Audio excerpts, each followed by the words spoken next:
how many floors or what height do you think the tallest building in the world will be in the year 2050, and why? Okay, well, the tallest building in the world in 2050, I'd have to imagine, given the pace at which buildings are doubling in height, I think we're looking at the Mile High. So 1.6 kilometers or so. I think a building like that will probably work out to be 300 floors, plus or minus. And it'd be a very, beyond the height, beyond the number of floors, I think the interesting thing will be what kind of building is it? Like, what is the economic driver for a building of that height? Is it simply density? Or at that point in time, are we going to be looking at, more external pressures like climate change that might be sort of accelerating the change in density, making cities become more compact? So it's a story, I think, not just of sort of the technical aspects of how tall we can build, but socially and sustainably, like why go to that height? So that'll be interesting to see. I hope I'm around for that. Me too. It sounds like that's a trend that is happening already a little bit, right? You see the super talls and mega talls, a little bit of a different character than just a skyscraper. Certainly the height is a driving factor. They want to be the tallest, but there's a little bit of this discussion about horizontal aspects of higher buildings and public space and access to the outside. Maybe we'll get into that a little bit later. Or that would work well as a primer for the next question of what your ideal future city would look like. Okay, so I think the ideal future city it's a mix. I think I love the tall building, don't get me wrong, but I think a future city of only super talls and mega talls and whatever Anthony Wood wants to call the 1.6 kilometer building, that's not a city for me. So it's a city is something that evolves organically. It's a mix of the scales. So you have, the super tall, you have the tall, you have the medium, and you have the low. I think it's bringing all those things and making them work together. It's the public spaces that we get both at the ground and then up in these buildings. How these buildings connect to each other via the transportation, whether it's existing infrastructure, subways and trains, or are we going to be having future modes of transportation that enable this, but beginning to think of cities not just in isolations, but cities networked to each other in unprecedented ways. But I think the ideal city will be one that feels very familiar to us today, because a lot of the, how should I phrase this, a lot of the existing city, like if you think about New York, if you think about Shanghai, all that current grain, all that fabric, that needs to be preserved. And then the super tall and the mega talls of the future are just layered on top of that. So it's not about radically altering our current city, it's just about organically sort of growing it as part of a natural trajectory. The same but different. The same but different. But it should feel the same. I think when you're there 50 years in the future, it should feel not so much different than if you're walking around the streets today, because the streets, the street life, the trees, should still be there. We don't want to erase that. So it's just how do we layer height on top of that. In a way, I think that should be the role of the tall building. So it's because cities are going to get larger, I think we want to preserve their character, and rather than expanding out, this sort of mega tall building will enable the density without losing the things that make the city great right now. So it'll enable us to keep that small scale. It'll enable us to keep the parks, right, while at the same time increasing the density. Do you think CTBUH has its height criteria correct? And if not, then what would you change about it? I've been in a few of those meetings. The last time we met, we talked about the height of One World Trade. Okay, so I think the criteria has been very deliberately and carefully considered. It's been an evolution of the same criteria over many, many years. So personally, I wouldn't think we'd want to radically alter the criteria in any way. The only thing I would want to say, and we did discuss this for a short period of time, is right now there's 3 categories: occupiable floor, top of architecture, and then top of anything. For some reason, top of architecture is considered to be like the main one of those 3 titles. I've always thought, why not designate world's tallest in all 3 of those categories? Because if we just measure to top of architecture, that means we may be encouraging people to build spires on top of towers. And what makes the spire, why should we encourage that? If you look at Sears, they get their height with a functioning broadcast antenna. Like, why wouldn't that be more merit than just building an ornamental spire? Okay? Right.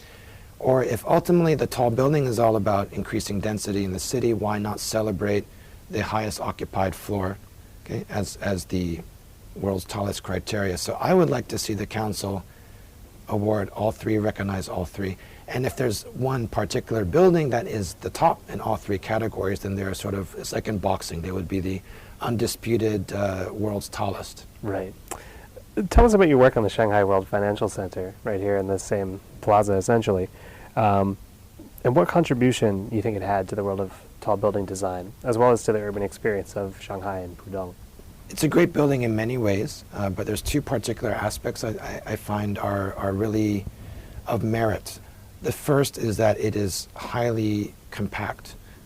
So the whole form of the building is one of subtraction. If you took the tall building and chiseled away everything that you didn't need, that would be the form. Okay? And what I mean by this is the tapering of the tower is directly related to the functions contained within. There's several buildings similar scale with similar program where you stack a hotel on top of office.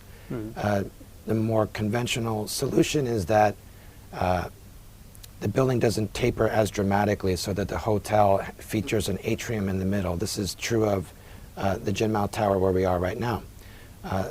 Shanghai Financial Center tapers more dramatically so that there is no atrium, but the dimensions of the four-plate